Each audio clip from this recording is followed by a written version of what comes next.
right, greetings. Welcome back to Blackburn News, where everything is connected. How y'all feeling? Good to see you. Welcome. We're live on YouTube, Rockfin, Callin, and on Twitter. You can watch the show on Twitter, and many people do these days. All right. I'm seeing like a funny divide on my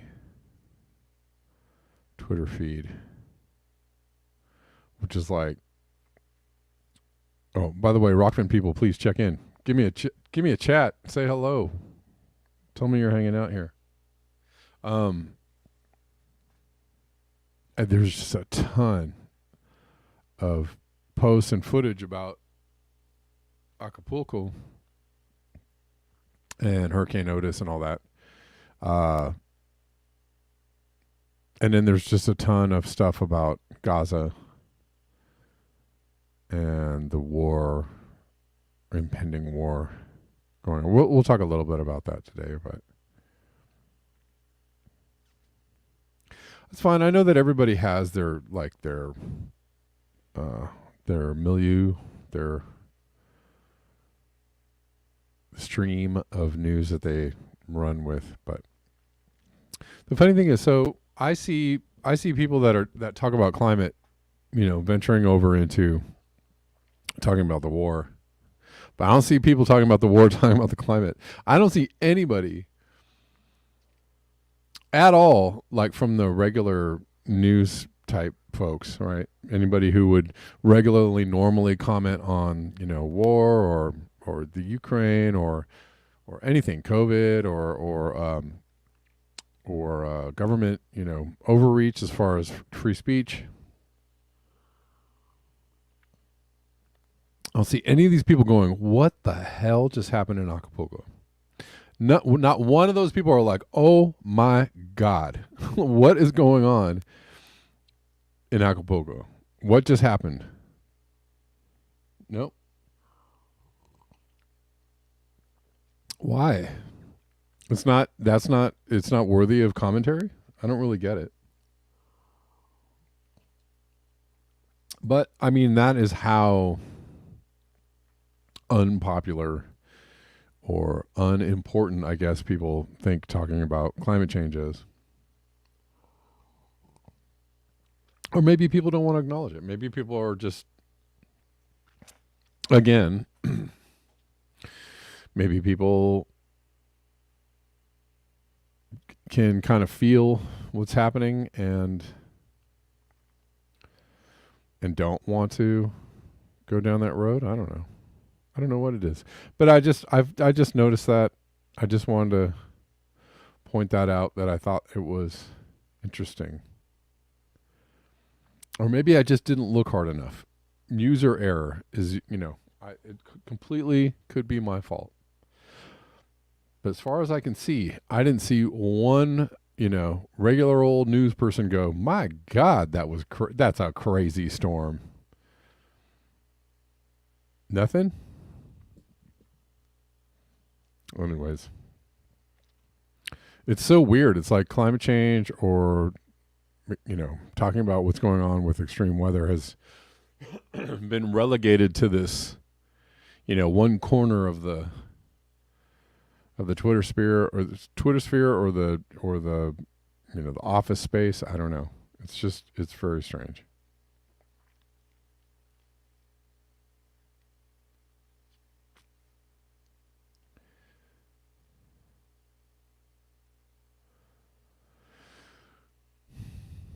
Anyway, so there's lots of posts from Acapulco. We'll be going through a bunch of them. Kind of, hopefully not too slowly here.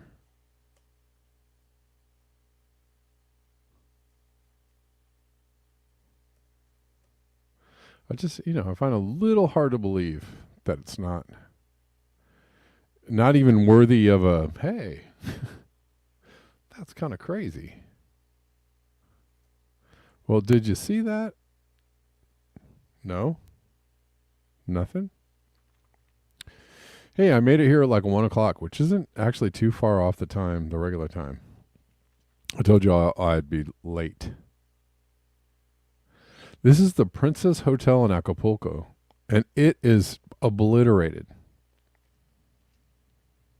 Acapulco got obliterated.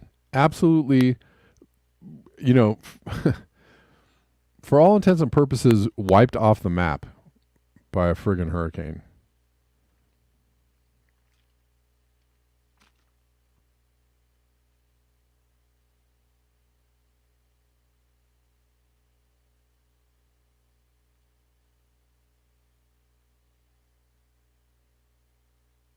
Like literally wiped off the map. But look at this. This is insane. I mean, that is so much damage. Do you call that unrecoverable? I mean, I know the structure is still there. Looks like probably, is it cement? Poured cement, the structure mostly.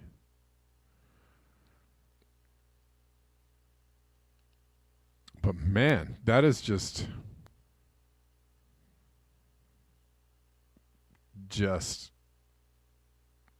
I don't know how to describe that. Destroyed. Absolutely destroyed.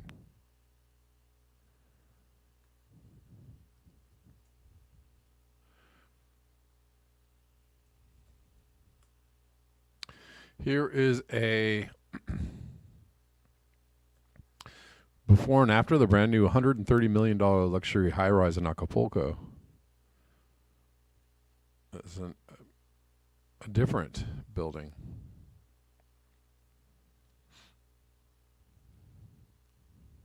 I mean, this amount of damage is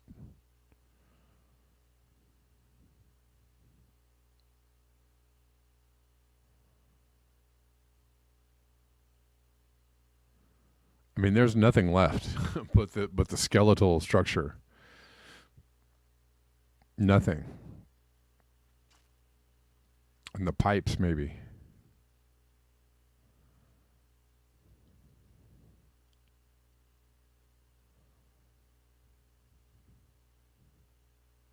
Unbelievable.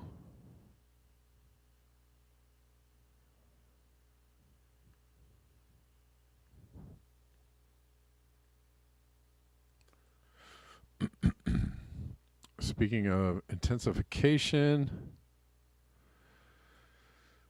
this is from Poppy Davis.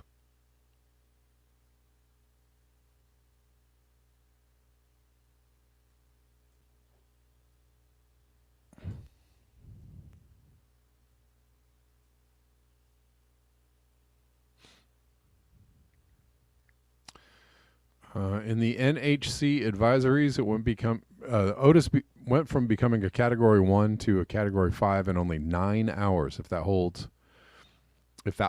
in the post-event analysis, it will be the fastest transition ever observed, and none of the computer models were predicting it.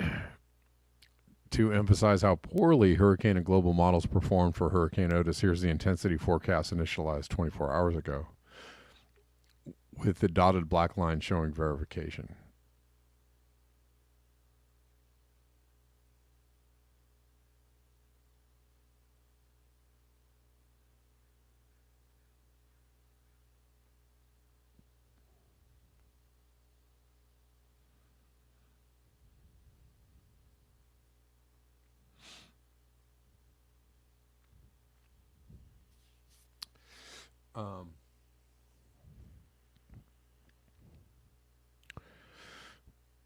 Another post.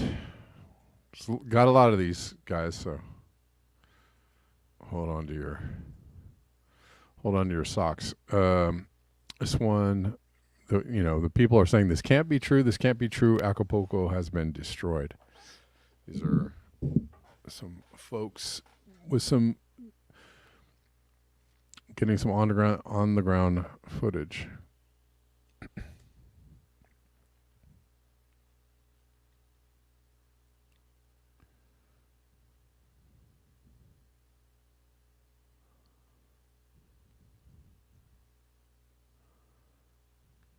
No, no, no, no, no, no. No puede ser.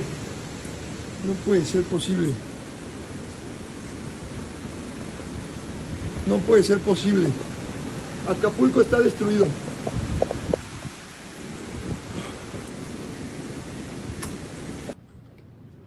Jesus.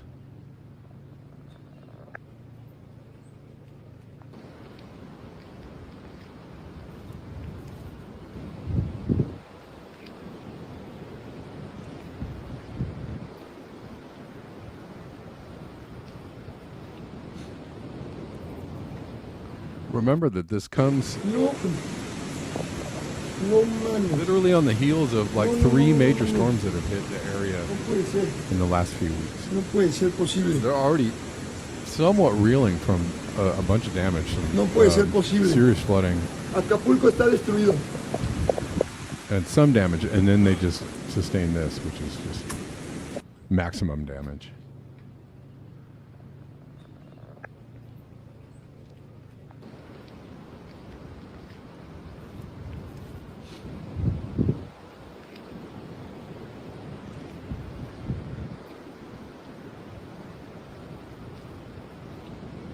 Some more footage. This might be easier to No. see on screen. No. No, that's not it. Hold on one second.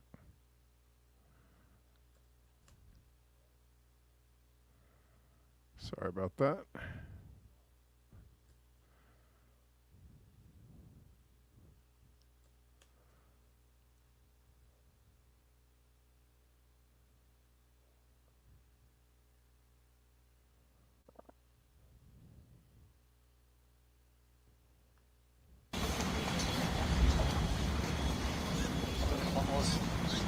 Every single person.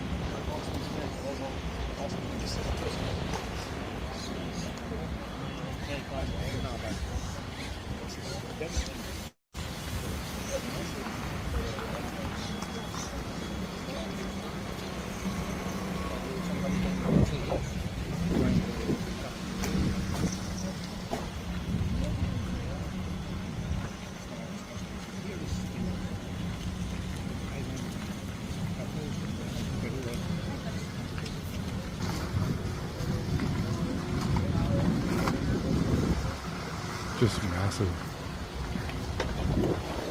massive damage. Unbelievable amounts of damage.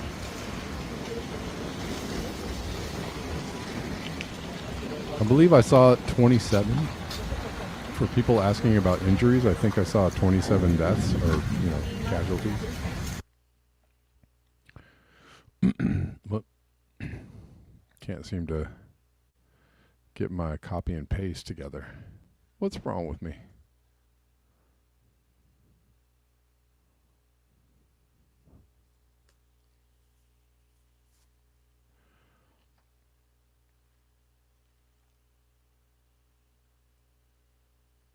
I think I saw 27, and I'm going to imagine it's going to be more than that. I mean, with the extent of this damage, it's just...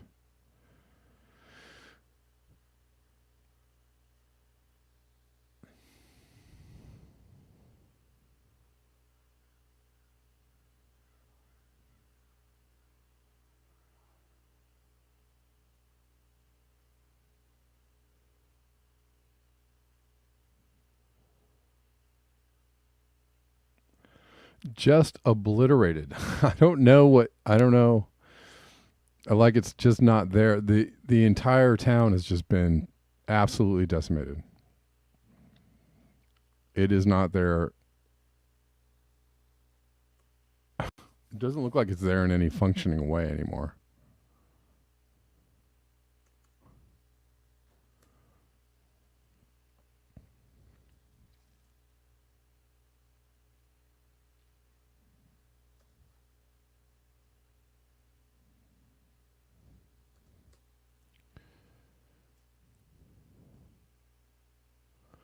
Peter Dine says, when a tropical depression turns into a Cat 5 in less than 24 hours, insurance premiums are going to be interesting from now on.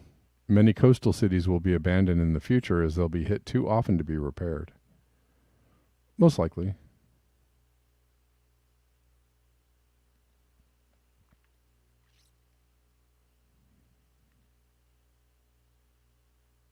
Yeah, it only takes a few of these in a row to get a lot of people going, yeah, I'm good.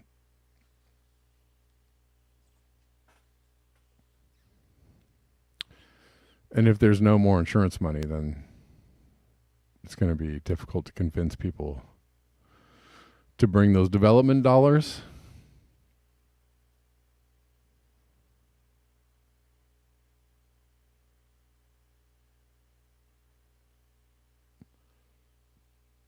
If you can't bring development dollars, then the whole, things start cratering. There are many reasons why things would crater, the economy would crater, but this is one of them.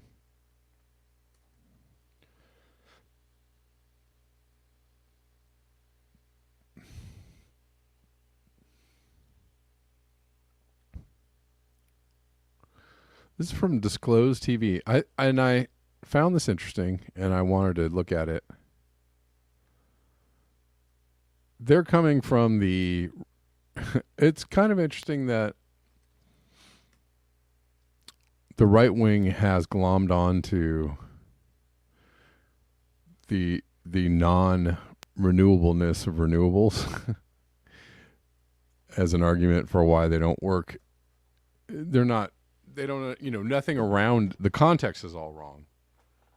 Because nothing around their argument says, well, maybe we should do something else to help the climate, or renewables suck. We got to keep using good old gas and coal, right? That's their take on it. But it's just interesting that, people who are well versed in climate change and the non-renewableness of renewables, and the fact that they're only going to further the destruction of the planet and not save the planet. It's interesting that both sides of the aisle have found this topic to be one to get at. But let's look at this a little bit, because this is an interesting claim. And I don't know. I didn't look at this, honestly, all that hard. But I have seen, I do know that there's a lot of subsidies going on right now for solar power and electric cars. And that's absolutely true. Which is, I guess if you're in the market for some solar power or some electric cars, now's the time to do it before Trump wins or Republican wins and takes away all those subsidies. So if you want to get your electric car and get I don't know that the next president will take away the subsidies. Who knows? But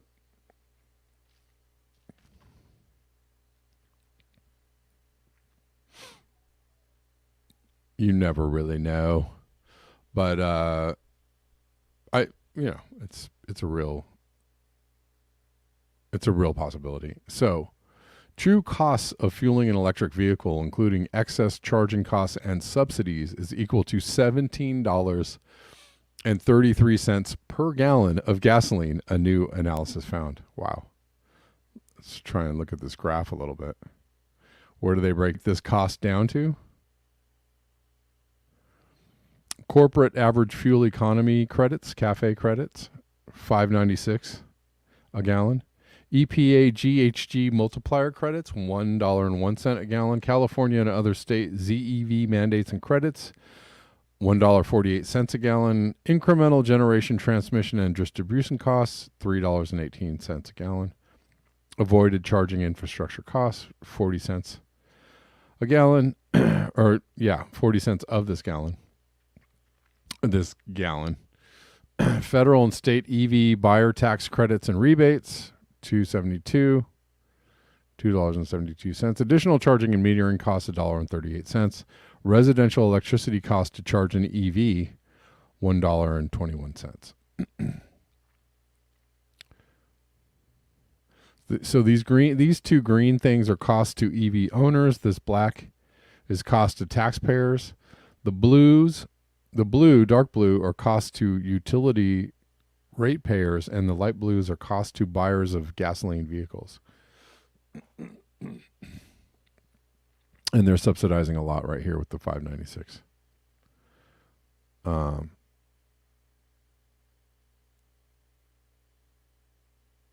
Yeah, I have a feeling, honestly, that I think this is from the Texas Public Policy Foundation. So, this is probably heavy on some partisanship,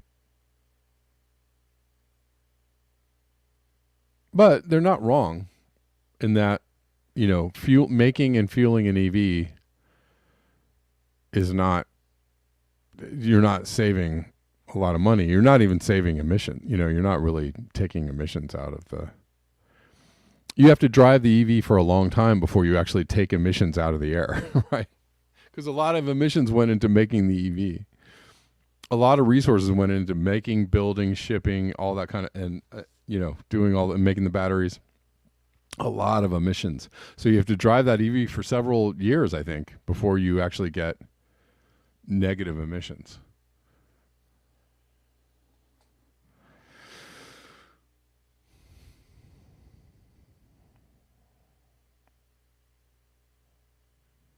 So I'm not going to go through this whole thing. I found the graph interesting. It's not a graft, it's a graph. I don't know where the T came from, but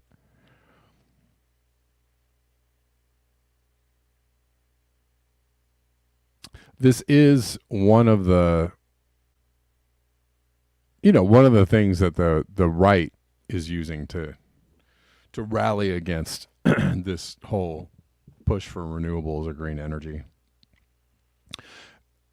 And they're not wrong. Actually, it's a really great point. They're actually making a great point. Same with when they say, well, these elites really care about climate change so much. Why do they all have to fly their private jets to this, to Switzerland and meet and all travel around in big black motorcades, right? Black limousine motorcades. How about, when is Leonardo DiCaprio going to give up his private island? Or how many mansions does he own? These are all really great points. They're not wrong. They're not wrong. So,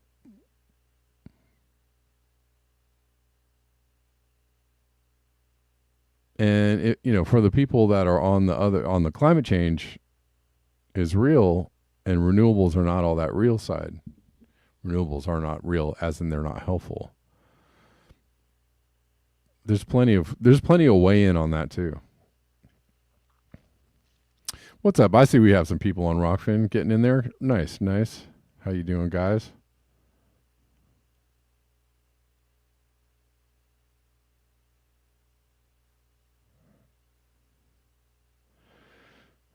Gene Whitworth says I don't use YouTube. Yeah, good for you. I don't use YouTube too much. Once in a while, I actually listen mostly on Rockfin to his shows.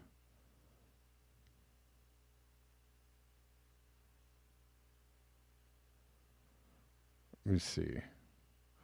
What is it? What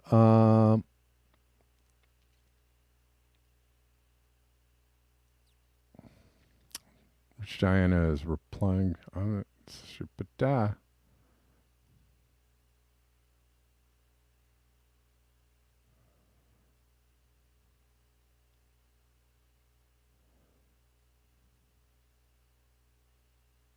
Sorry, I'm just trying to read these comments on Rockfin. They're somewhat interesting.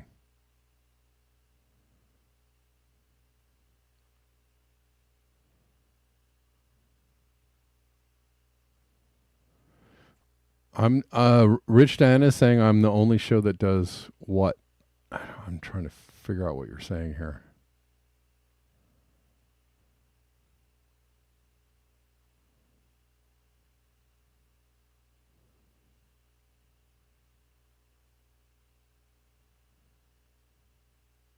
Huh. You're having problems watching the show, Rich Diana? I don't know. I absolutely, apes with hybrids drive more, a new investigation tells. Yeah. They drive more? Probably. It's because of Jevons paradox, right?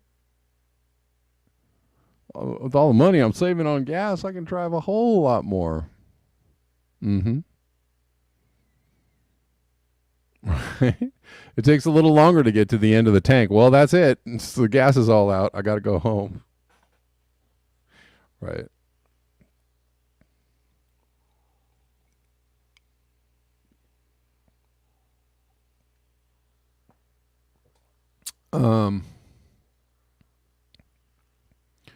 Anyways, speaking of shadow banning, I've I know I say this, it may seem like I'm just unpopular, but I'm actually being really hardcore shadow banned on a lot of platforms.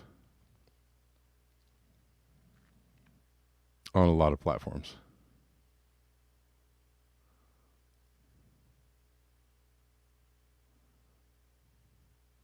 For various reasons. Probably because I don't really support an economic answer to many things. I support like true revolution. And I also support the destruction of corporations, and nobody wants to listen to anybody say that stuff.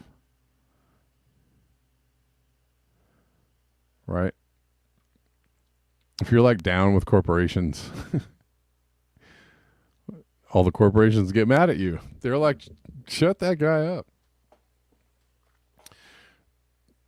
That instead of JFK, once famously said he wanted to scatter the CIA to the winds, right? Break it up into 1,000 pieces. Well, that's what we should do to corporations. All corporations. Break them up into 1,000 pieces and scatter them to the wind. That should be the first thing that any leader with a brain and a bit of bravery would do.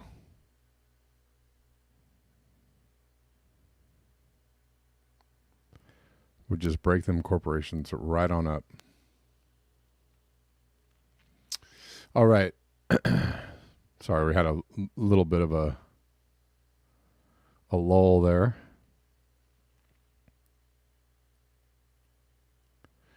Where are we now? I'm kind of like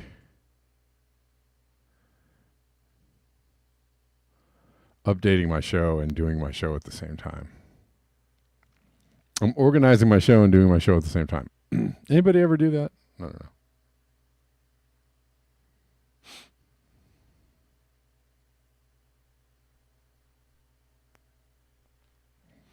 All right. Well, it looks like we're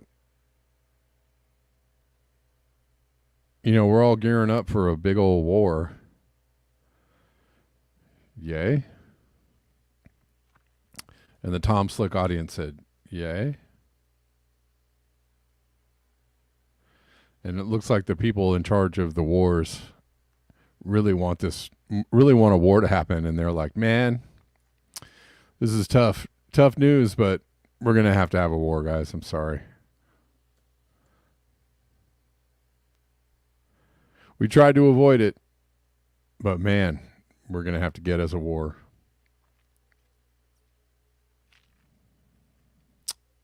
The Pentagon is deploying 2 carrier strike groups, 11 Burke-class destroyers, and a number of Ticonderoga-class cruisers, amphibious assault ships, THAAD, and Patriot missile defense systems, multiple squadrons of fighter jets, strategic bombers, and undisclosed assets to the Middle East.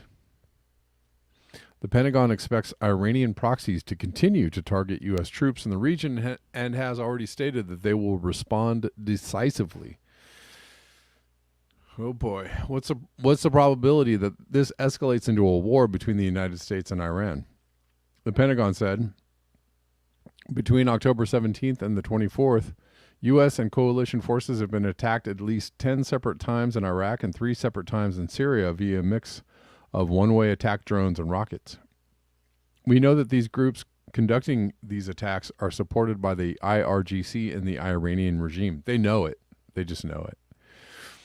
We are seeing the prospect for more significant escalation against U.S. forces and personnel across the region in the near term, coming from Iranian proxy forces and ultimately from Iran. What does that mean? I guess it means we got to go in there and get those guys. So by virtue of our announcement over the weekend, we are preparing for this escalation, both in terms of defending our forces and responding decisively.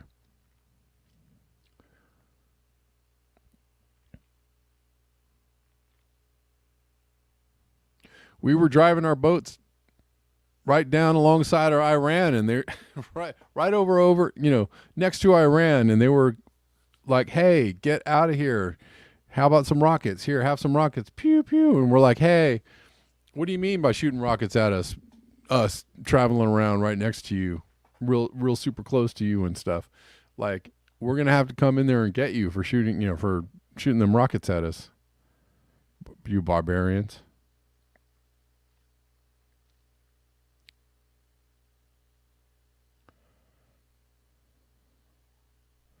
Do we dare listen to this? 17th Sure. and the 24th, U.S. and coalition forces have been attacked at least 10 separate times in Iraq and 3 separate times in Syria via a mix of one-way attack drones and rockets. So again, those are the initial numbers. We're continuing to work to CENTCOM to ensure we get you the facts on these. These at least 13 attacks on U.S. forces in Iraq and Syria. Do you believe that Iran is responsible for these? Were these all conducted by Iranian-backed proxies? Well, I think we've been pretty clear on this, and my colleagues at the White House yesterday talked about this as well. We know that the groups conducting these attacks are supported by the IRGC and the Iranian regime. What we are seeing is the how do they know prospect- that? They're just saying that. And you have to just take their word. This is just. We know that Iraq has weapons of mass destruction because I have some here in this little vial, and I'm wearing a lab coat.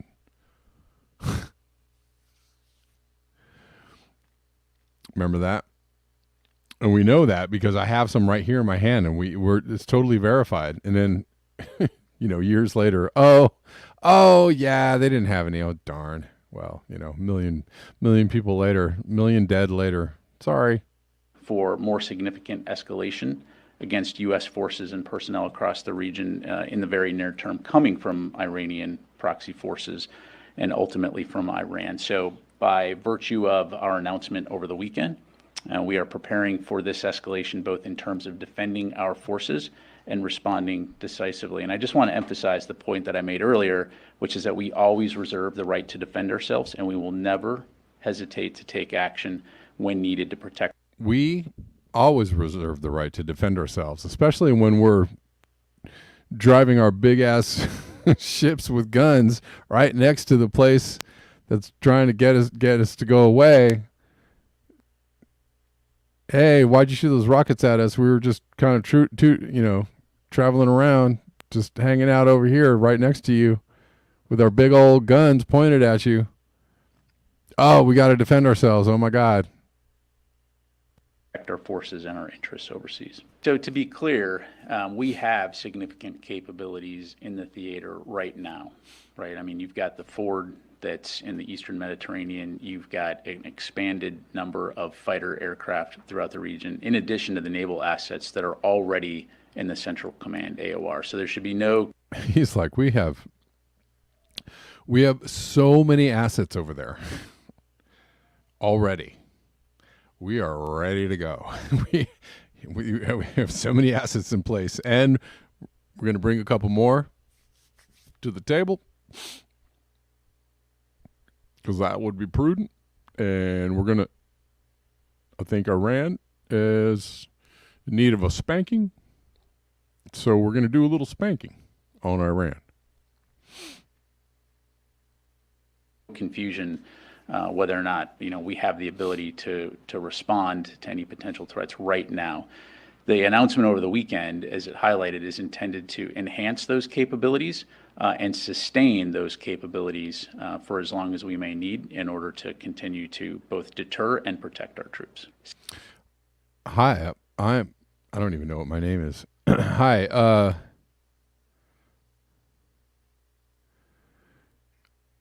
I'm a psychopath who talks like a very serious person, and I can use words in a way that, like, in order to sustain our troops and defend ourselves against any attack, we have highlighted the areas in which we want to seek support from other forces, and we also have other hardware and military capabilities. Right? I can speak very, very seriously and very, calmly and logically about the things that we're about to we're intending to do, hiding the fact that this is just the most psychopathically insane thing ever. Because we're trying to get Iran into a war, or get into a war with Iran, which would most likely draw two other superpowers into a major conflict in the region, right? You'd have Russia and or China coming in to go like, no. And that is not good. That is not good for the world. This is, very, very scary. There's a very frightening things to be hearing from this person with all of this salad bar on his lapel. This is, you don't want to hear stuff like this. This is the equivalent of Colin Powell, in the UN with the vial of, chemical weapons. I sniffed it. It stings a little. No, he didn't do that. Right? This is the equivalent of that. These kinds of statements. The intentionality of it should be absolutely panic inducing.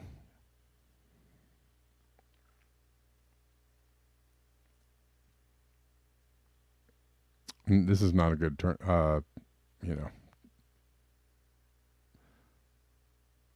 not a good development. We are preparing for this escalation, both in terms of defending our forces and responding decisively. We are preparing for this escalation. Yay. My God.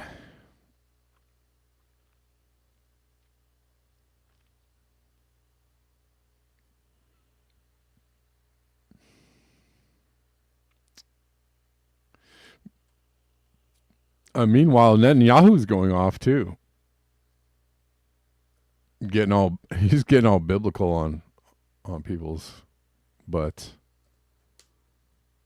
But this isn't it. He's actually upset that the UN Secretary General Antonio Guterres is siding with the Palestinians. And Netanyahu is saying he should be removed or resign. How dare he say stuff like this?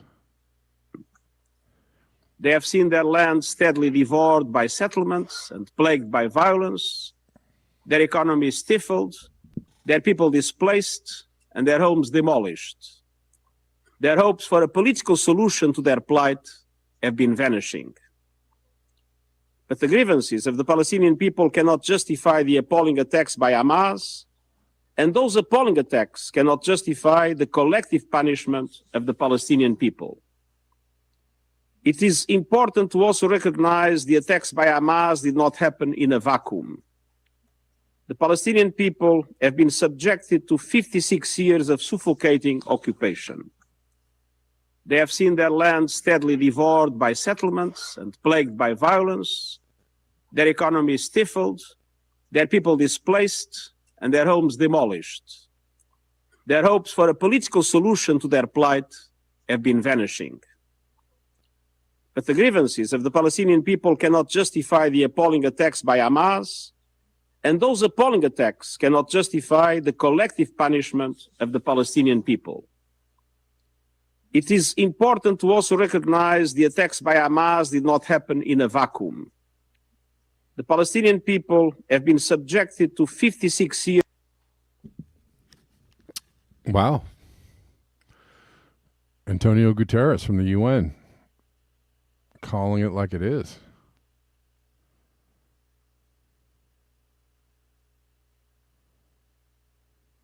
Anyways, I can't find the one where he's calling on calling on the powers of the world to get involved in a real life biblical dramatization or dramatization of the apocalypse as told in the Bible. Like he's really like wants that to happen. Could get a Tony for it.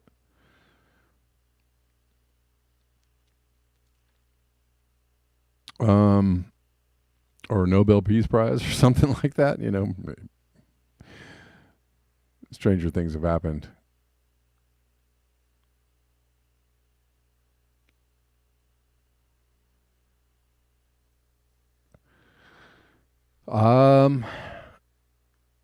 Okay, I'm gonna jump over to Rockfin, guys. The last couple of minutes, just so I don't feel claustrophobic on YouTube.